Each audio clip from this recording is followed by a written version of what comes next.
Good morning from Midhurst in West Sussex. This time we're visiting this lovely market town and the ruins of Cowdray behind me, so let's go and explore.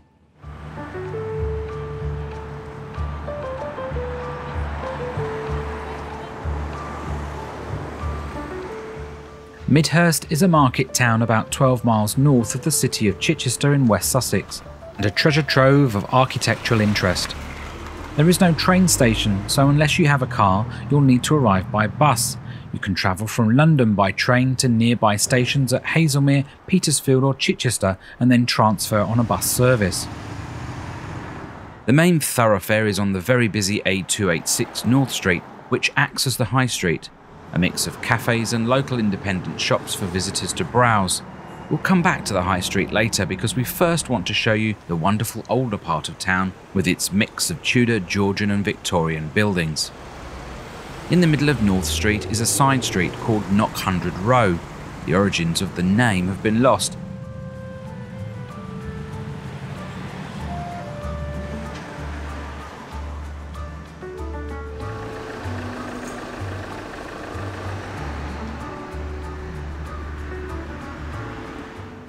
Here you'll see some 17th century buildings and the Midhurst Museum and Tea Rooms, open Tuesday to Saturday. As we turn the corner onto Church Hill, we pass the old library. Once this consisted of 5 cottages dating from the 1500s. It became Midhurst Library, which must have been one of the oldest public library buildings in England. Now it's home to the Midhurst Town Council.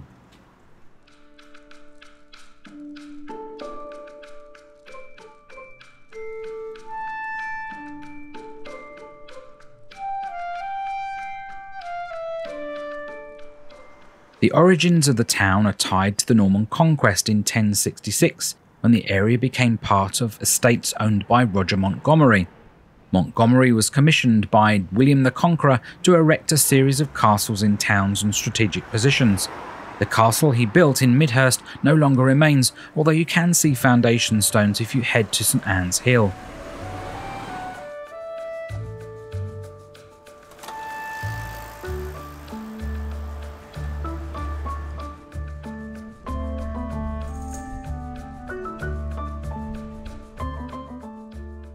The War Memorial to commemorate those lost in the First World War was dedicated at a service held on the 6th of May 1923. A World War II plaque was added in 1960, and more recently one for local Royal Marine Dennis O'Connor, lost in the Afghanistan conflict. The church was previously a small chapel in the grounds of Midhurst Castle and dedicated to Mary Magdalene. Later developed, it became St Mary Magdalene and St Dennis Church. The base of the tower dates from the 13th century, but most of the rest is 16th century. This Tudor cottage, called Elizabeth House, is one of 3 cottages that used to stand here. The other 2 were demolished in the 1920s to make way for the War Memorial. It's now a residential property, but at the turn of the 20th century it was a bicycle repair shop. The Swan Inn dates back to 1460 and was a coaching house. Much of its charm is still visible inside. As well as being a pub, you can also stay the night to this day. We are now at the junction of South and West Street. This charming timber building was the market hall and would have been open on the lower floors for traders to sell dairy products. The opening would have been where the white render and windows are now. Its use today is as an annex of the Spread Eagle Hotel, and we'll see that shortly.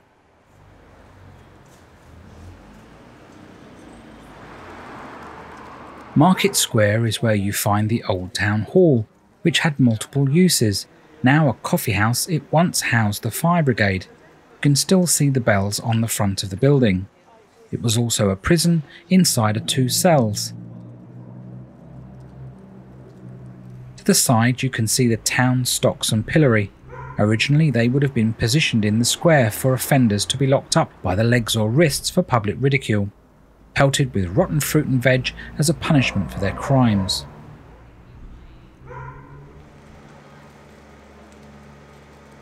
Behind the town hall on Edinburgh Square and at the entrance to St Anne's Hill is a block of buildings painted with yellow doors and frames.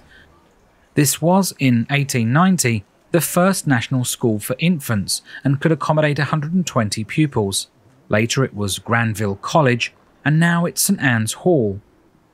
Walking up this lane will take you to the foundations of the old castle. The distinctive yellow paint called Gold Cup is seen all over the area and denotes the property as part of the Cowdray estate. The colour was picked by first Viscount Cowdray due to a connection with the Liberal Party.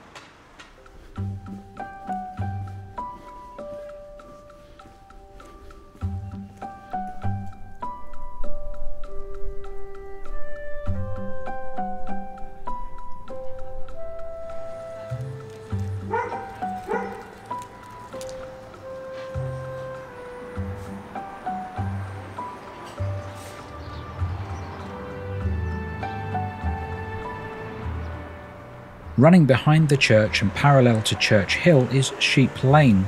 Here you will find some of the finest Georgian townhouses. This area was badly damaged in World War II, and the properties have been wonderfully restored.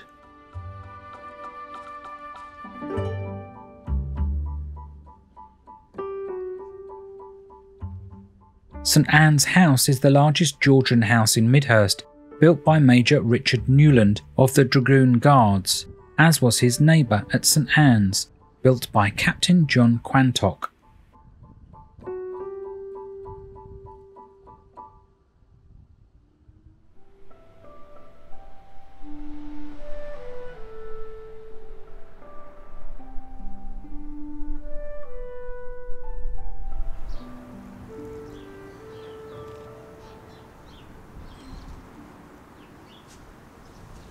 Down on South Street is the Spread Eagle Hotel. The two main portions are two separate buildings brought together. The third is the annex of the Market Hall. It dates back as far as 1430 and has some notable history, being owned by Sir William Fitzwilliam, Henry VIII's Lord High Admiral, in 1533 and visited by Admiral Lord Nelson in the late 1700s.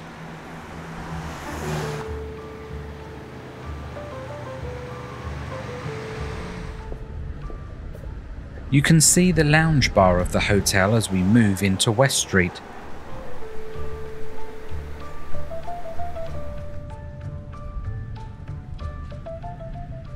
Passing the Crafty Pint with artisan beers that we just had to take a look at, we arrive at a very interesting building dating from 1660. This timber property has a house above and two shops below, butchers and wine merchants in the past, and now interior decor stores.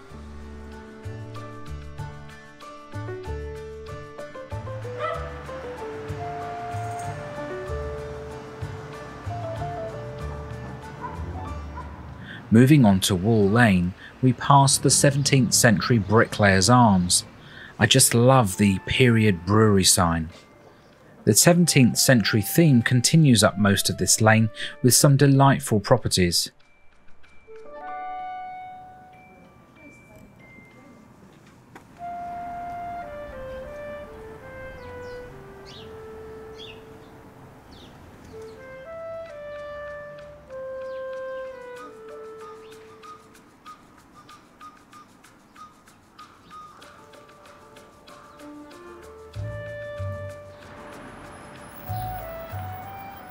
At the top we arrive at the Wheatsheaf that connects us with North Street again. It dates back to 1621 and apparently retains many original features inside, like the solid oak beams, wooden and slate floors and a roaring fire. It's a shame it wasn't open at the time we passed by.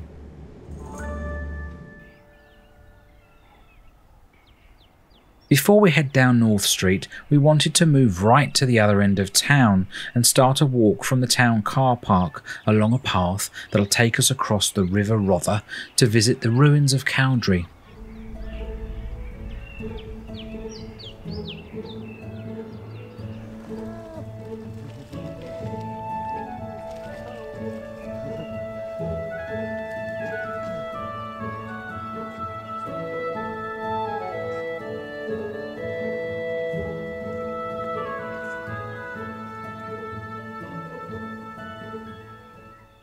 We mentioned earlier Roger Montague, who was commissioned to add a castle on St Anne's Hill in 1066.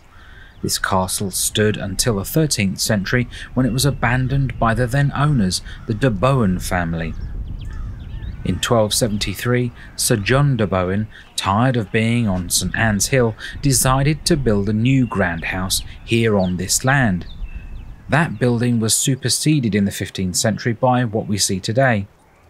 Sir David Owen began that work in the 1520s, having married one of the de Bohun daughters. A splendid manor house that drew the attention of King Henry VIII, who visited 3 times, and later so did Queen Elizabeth I. In 1529 the property was sold to Sir William Fitzwilliam, a member of Henry VIII's court. Fitzwilliam didn't live long, and his half-brother Anthony Browne took control in 1548, becoming ennobled to the first Viscount Montague. Guy Fawkes, famous for his failed gunpowder plot on Parliament, was known to have worked in the house briefly, which caused a great deal of suspicion that the second Viscount might have been involved. By the 1790s, the house was in need of restoration, and on the 24th of September 1793, a fire started in the North Gallery. This ripped through the property, leaving it gutted and in the ruined state that we can see today.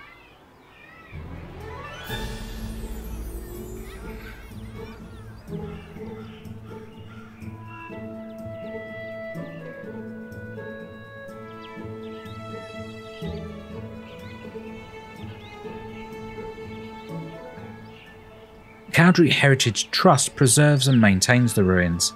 They have run tours in the past, but the grounds are currently sealed by metal fencing. Maybe one day they'll open it again.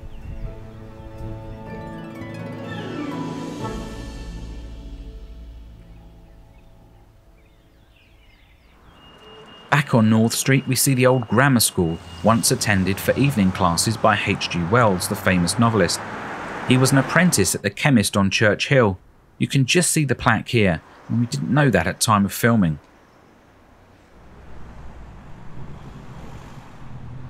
Walking up the street, the red pillar box has been given a knitted hat in preparation for Remembrance Sunday.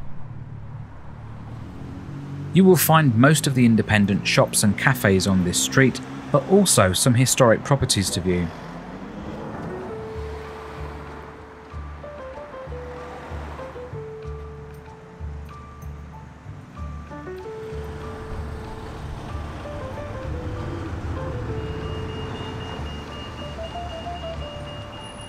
This is the Angel Inn, a 17th century coaching house. Interestingly, on the left-hand side you can still see the carriage archway for travelling arrivals to disembark.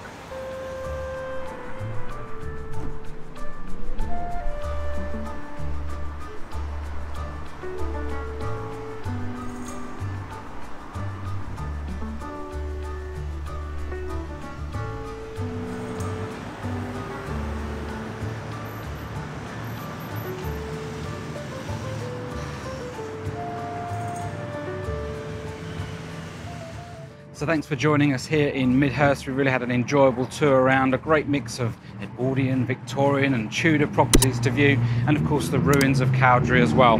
We've got more like this on our channel, so do subscribe, give us a like and maybe comment on a post, but we'll see you again real soon. Thanks very much.